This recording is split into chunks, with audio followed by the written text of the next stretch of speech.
Ces derniers jours, les migrants n'ont jamais été aussi nombreux à tenter la traversée de la Manche. En début de semaine, sur une seule journée, 785 personnes, dont des femmes et des enfants, ont réussi à débarquer sur les plages du Royaume-Uni. Alors certains députés britanniques s'agacent. Le durcissement de l'immigration était une mesure phare du Brexit, voulue par Boris Johnson. Nous avons des milliers et des milliers d'immigrants illégaux qui arrivent sur nos côtes chaque mois. Quand allons-nous vraiment prendre des mesures directes et renvoyer ces bateaux ? C'est un vrai problème. Nous allons nous pencher sur cette question et faire en sorte que ces personnes ne soient pas en mesure de quitter les plages françaises. Le Royaume ne s'en cache pas, il veut rendre ces traversées impraticables. La Grande-Bretagne verse déjà de grosses sommes d'argent au gouvernement français pour qu'il retienne les migrants sur ses côtes.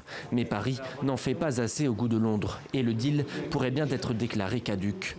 Aujourd'hui, nouveau coup de pression dans un dossier déjà très tendu. Les autorités britanniques préviennent, leurs gardes-côtes pourraient être autorisés à refouler les bateaux de migrants vers la France au détriment des lois internationales.